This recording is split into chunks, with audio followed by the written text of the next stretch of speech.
Good morning, students. Welcome to the class. Should we continue with our chapter? All of you can open page number 172. Okay. Now we will study distance from the sea. Sea से कितना दूर? India is दूर है India हमारा. India is a peninsula. India जो है peninsula है और वो 3 साइड से बंधा हुआ है by the waters of the bay of Bengal, Arabian sea and Indian ocean. The oceans act as storehouse. Ocean को स्टोर हाउस कहा जाता है of moisture for the winds that blow from the sea. जो sea की तरफ से wind चलती है लैंड की तरफ, मतलब सी से स्टार्ट होके लैंड की तरफ आती है. प्लेसेस नियर द सी. और जो जगह सी के पास है वहाँ पे इक्वेबल क्लाइमेट है. क्यों? Due to the moderating influence of land and sea breezes. Places far away from the sea, जो सी से बहुत दूर हैं जगह, have a more severe climate and extreme temperatures. वहाँ पे क्लाइमेट बहुत सीवियर है और टेम्परेचर भी बहुत ज़्यादा पे है. Influence of winds. Climate of India is influenced by several wind. India की क्लाइमेट ऑफ इंडिया का क्लाइमेट जो है वो इन्फ्लुएंस करता है उसकी विंड से. The monsoons are seasonal wind. Monsoon में सीजनल विंड्स चलती हैं. एक्सपीरियंस जो कि ट्रॉपिकल एरियाज में हमने एक्सपीरियंस किया है. देयर मेन फीचर, उनका main feature is a seasonal reversal. They blow over a major part of Asia including India. In winter they blow from land to sea. Winters summers में आपने क्या पढ़ा था कि विंड स्टार्ट होती है आना सी से लैंड सी से लैंड की तरफ. लेकिन विंटर्स में क्या होता है, ये लैंड से सी की तरफ जाती है as dry north east monsoon. In summers में they blow from sea to land. Summers में सी से लैंड की तरफ आती है. Other surface winds that influence India's climate. और दूसरा सरफेस विंड जो इंडिया के क्लाइमेट को इन्फ्लुएंस करता है are the westerly disturbances from the Mediterranean sea that bring rain, जो बारिश लाती है, and snow to north western India in winter. Local wind like लू. आप हम लोग बोलते हैं ना गर्मियों में लू चल रही है, गर्म हवा, लू. मैंगो शॉवर्स, मैंगोज होते हैं उस सीजन में. And Kal Baisakhi also influence climatic condition in some areas. The upper air current जो है वो एक इंपॉर्टेंट रोल करती है causing the monsoon. Their mechanism is associated with high speed. उनका मैकेनिज्म जो है वो एसोसिएट होता है हाई स्पीड विंड्स के संग, जिसको बोलते हैं jet streams. These winds blow in the upper air. ये विंड ऊपर की तरफ चलती है with the speed range of 110 kilometre per hour in summer to 184 kilometre per hour in winters. Now, distribution of rainfall. Rainfall is very unpredictable. Rainfall तो unpredictable होती है ना, कभी भी आ सकती है. And the unevenly distributed. The distribution of rainfall depends upon 2 factor. Rainfall का डिस्ट्रीब्यूशन जो है वो 2 फैक्टर्स पे डिपेंड करता है. पहला direction of monsoon winds and the monsoon winds का किस तरफ को डायरेक्शन है, and the relief features. India can broadly divided into 4 regions. Here the one table is given: rainfall region, rainfall received in centimeter, and the areas where the rainfall received.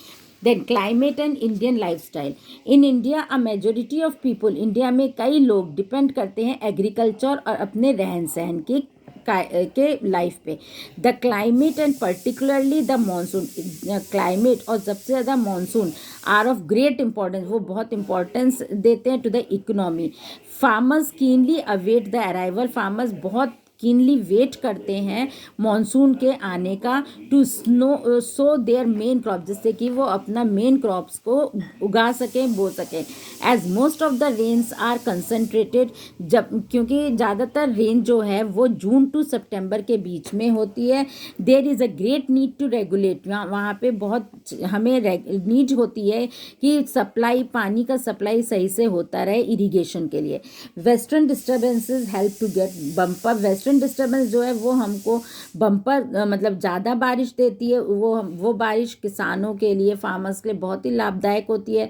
अच्छे से crops वो लोग बो सकते हैं, crops of wheat and barley in Punjab. While winter rain, लेकिन जो ठंडों की बारिश होती है तमिलनाडु इज़ गुड फॉर, वहाँ पे तमिलनाडु पे में राइस और मिलेट्स के लिए वो बहुत अच्छा माना जाता है। The change in season is celebrated, जो सीजन का चेंज होता है वो सेलिब्रेट होता है इंडियन फेस्टिवल्स में।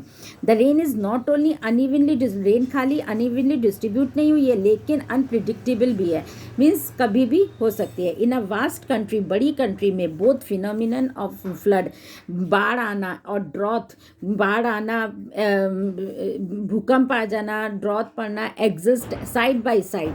सम पार्ट ऑफ इंडिया, इंडिया का कुछ पार्ट है फ्लड्स, वहाँ पे कुछ पार्ट में फ्लड्स भी आया है। While other suffer from drought, लेकिन दूसरा जो है वो ड्रॉथ से सफ़र होता है।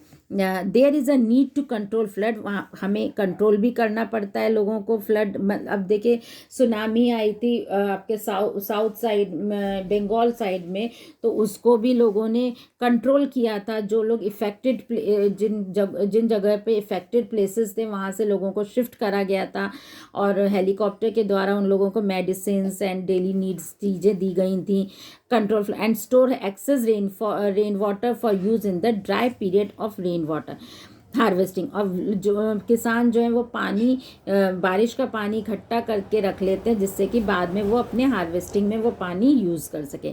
Water can be conserved in crowded cities, water जो है वो कंजर्व होता है बहुत भरी भरी सिटीज़ में, crowded and towns, by simple storage, खाली हल्का सा स्टोरेज रख के, instead of letting it flow to drain. Rain water that falls on the roof, जो रेन वाटर ऊपर छतों पे गिरते हैं, बिल्डिंग्स पे, कैन बी कलेक्टेड, वो कलेक्ट कर सकते हैं और फिल्टर करके उसको स्टोर करके रख सकते हैं टैंक में अपने आगे यूज़ के लिए। In villages the flow of water, villages में पानी का जो फ्लो है लैंड पे, कैन बी स्लोड, वो बहुत आसानी से स्लो होता है थ्रू ऑब्स्ट्रक्शंस लाइक बंड्स। वहाँ पे कई सारी बीच में मिट्टी आ जाती है, कहीं कुछ मतलब बहुत सारा इकट्ठा करके कुछ रख दिए होते हैं तो उससे बारिश का पानी रुक जाता है। एंड चेक डैम्स भी बहुत वहाँ पे चोक हो जाते हैं, तो recharge wells and water holding rocks underground. The need to practise technique that conserve soil water and prevent soil erosion in India can not be underestimated because the rainfall is not completely reliable. वहाँ पे rainfall जो है India में पूरी completely reliable नहीं है। So students, here I finished the chapter, and in next class I will be giving you the exercise MCQs. As I have said earlier also, MCQs you have to write in your book, and all the other part you have to write in your copy. Till then, bye.